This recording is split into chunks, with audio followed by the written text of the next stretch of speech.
ආයුබෝවන් සුබ දවසක් ආදරෙන් පිළිගන්නවා කවි හෝම් රෙසිපීස් YouTube channel එකට. ඔන්න ඉතින් අද මම ඔයාලට ගෙනාවා ලේසියෙන්ම හදාගන්න පුළුවන් බිත්තර රොටි රෙසිපි එකක්. මේක හදන්න හරිම ලේසි. මොකද මේකට පිටි අනාන ඉන්න අවශ්‍ය නැහැ. හරිම ඉක්මනට හදාගන්න පුළුවන්. ඉතින් පොඩි අයත් ආසයිනේ මේ වගේ දේවල් කන්න. ඒ නිසා ගෙදරදීම පිරිසිදුවට හදන්න පුළුවන්. කඩෙන් ගන්න ගියොත් විශාල වියදමක් යනවා. ඉතින් ඒ නිසා ගෙදරදීම හදලා බලන්න. ඉතින් ඔයාලා හදලා කොහොමද රස කියලා අනිවාර්යයෙන්ම කමෙන්ට් එකකින් කියන්න. ඒ වගේම ඔයාලගේ යාළුවන්ටත් බලන්න ෂෙයා කරන්න. තාමත් මගේ channel එක subscribe කරලා නැත්නම් subscribe කරලා ළඟම තියෙන bell icon එක click කරන්න. එතකොට මම වීඩියෝ එකක් දාපු සැනින් ඔයාලට මගේ අලුත් වීඩියෝ බලන්න පුළුවන්. එහෙමනම් එකතු වෙන්න මගේ වීඩියෝ එකත් එක්ක මම කොහොමද මේ රසම රස බිත්තර රොටි හැදුවේ කියලා බලන්න. අද අපි හදන බිත්තර රොටි එක හදන්න පාන් පිටි අවශ්‍ය වෙනවා. පාන් පිටි මෙෂරින් කප් දෙකක් මම අරගත්තා. කිරි පිටි මේස හැන්දක් එකතු කරනවා. කිරි පිටි අවශ්‍යම නැහැ. ඊළඟට ලුණු කුඩු තේ හැන්දක් එකතු කරගත්තා. පොල් තෙල් මේස හැන්දක් එකතු කරගත්තා. මේ දේවල් ටික එකතු කරලා හොඳින් කලවම් කරගන්න ඕන. හොඳින් කලවම් කරලා මේකට වතුර ටික ටික යොදා ගනිමින් පිටි මිශ්‍රණය දියාරු මිශ්‍රණයක් කරගන්න ඕන. පිටි කැට හිටින්න බෑ. ඒ නිසා හොඳින් පිටි කැට නැති වෙනකන් දිය කරගන්න ඕන. අපි පෑන් කේක් හදනකොට හදාගන්න මිශ්‍රණය අන්න ඒ වගේ මිශ්‍රණයක් තමයි එන්න ඕන. පිටි කැට චුට්ටක්වත් හිටින්න බෑ. පිටි කැට આવොත් ඔයාලා පෙරලා අරගන්න. ඔන්න දැන් හරි මේක අපි පැත්තකින් තියාගමු. ඊළඟට මට ඕන කරන මේ රොටි එක හදන්න බිත්තර. බිත්තර මම 3ක් අරගෙන තියෙනවා. ඒ බිත්තර 3 කඩලා මම මේ විදිහට භාජනයකට එකතු කර ගන්නවා. ඊළඟට ලොකු ලුණු ගෙඩියකින් භාගයක් මේ විදිහට චූටියට කපලා එකතු කර ගන්නවා. අම්මිරිස් කරල් දෙකකුත් මේ විදිහට චූටියට කපලා එකතු කර ගන්නවා. ලුණු කුඩු තේ හැඳි භාගයයි ගම්මිරිස් කුඩු තේ හැඳි කාලකුත් එකතු කරා. ඒකල මේ විදිහට ටිකක් විස් කර ගන්න. බිත්තර එක විස් කරලා පැත්තකින් තියාගමු. ඔන්න දැන් හරි. ඔන්න දැන් හරියටම විනාඩි 10ක් ගියා මේ අපේ පිටි මිශ්‍රණය. ඊළඟට මම පෑන් එකක් ලිපේ තියලා මේ විදිහට තෙල් ටිකක් ගා ගන්නවා. අපි හදාගත්තු පිටි මිශ්‍රණයෙන් මේ විදිහට මෙෂරින් කප් එකකින් භාගයක් හිටින කප් එකට දාලා මෙන්න මේ විදිහට පෑන් එකට එකතු කර ගන්නවා. එකතු කරලා අපි පෑන් කේක් හදනකොට වගේ මෙන්න මේ ආකාරයට හදා ගන්න. මේ වෙලාවේදී ලිපේ ගින්දර බොහොම අඩුවෙන් තියාගන්න.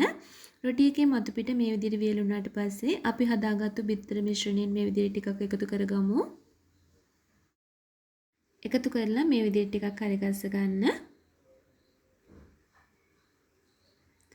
ඊළඟට රොටි එක වටේට මෙන්න මේ විදිහට ටිකක් පුරුල් කරගන්න.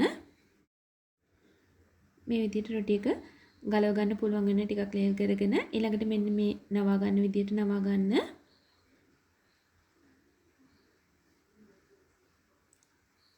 මෙන්න මේ විදිහට හතර පැත්තම අපි නමා ගන්න ඕන. ස්පැචුලා එකක් යූස් කරනවා නම් ගොඩක් හොඳයි ලේසියෙන්ම කරගන්න පුළුවන් මේක. ඔන්න මම දැන් මේ විදිහට හතර පැත්තම නමා ගත්තා.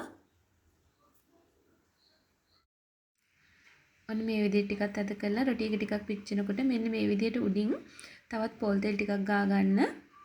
ගාලා රොටි එක දෙපැත්ත හරව ගන්න ගමන් හොඳින් රොටි එක පුච්ච ගන්න ඕන.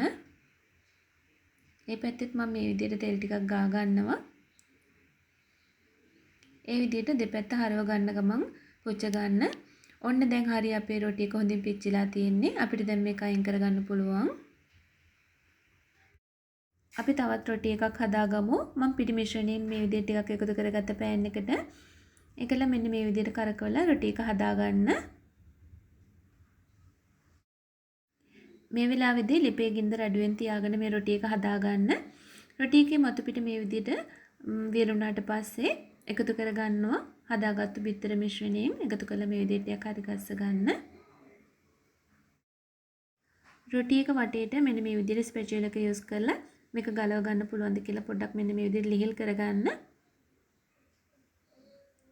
ඒකල මෙන්න මේ විදිහට රොටි එක ඇතුළට මෙන්න මේ විදිහට හතර පැත්තම නවා ගන්න ඕන. පරිස්සමෙන් නවා ගන්න එක. ඔන්න දැන් හරි මම හතර පැත්තම නවා ගත්තා ඒ රොටි එකෙත්. මේ විදිහට තද කරලා හොඳට රොටි එකේ අමු ගතිය යනකම් හොඳින් දෙපැත්ත හරව ගන්න ගමන් මේ රොටි එක පුච්ච ගන්න ඕන. ඒ වගේම කලින් මම කිව්වා වගේ මේ විදිහට පොල් තෙල් ටිකක් දෙපැත්තෙම ගාලා දෙපැත්ත හරව ගන්න ගමන් රොටි එක පුච්ච ගන්න. දෙපැත්ත හරව ගන්න ගමන් රොටි එක හොඳින් පුච්ච ගන්න. ඔන්න දැන් මේ රොටි එකත් පිච්චුණා ඇති. ඔන්න ඉතින් යාළුවනේ මේ තියෙන්නේ අද අපි හදාගත්තු ලේසියෙන්ම හදාගත්තු බිත්තර රොටි ටික. ඉතින් මේක හදාගන්න වැඩි වෙලා ගියේ නෑ. හරිම ලේසි, හරිම ඉක්මනට හදාගන්න පුළුවන්. ඒ වගේම ගොඩක් රසයි. ඔයාලත් හදලා බලන්න. හදලා බලලා කොහොමද රසයිද කියලා අනිවාර්යයෙන්ම කමෙන්ට් එකකින් කියන්න අමතක කරන්න එපා. ඔයාලගේ යාළුවන්ටත් බලන්න ෂෙයා කරන්න. තාමත් මගේ channel එක subscribe කරපු නැති යාළුවෝ subscribe කරලා ළඟම තියෙන bell icon එක click කරන්න. එතකොට මම වීඩියෝ එකක් දාපු සැනින් ඔයාලට මගේ අලුත් වීඩියෝ බලන්න පුළුවන්. එහෙමනම් අලුත් රසවත් වීඩියෝ එකකින් යලිත් හමු වෙමු. ඔයාලා හැමෝටම තෙරුවන් සරණයි.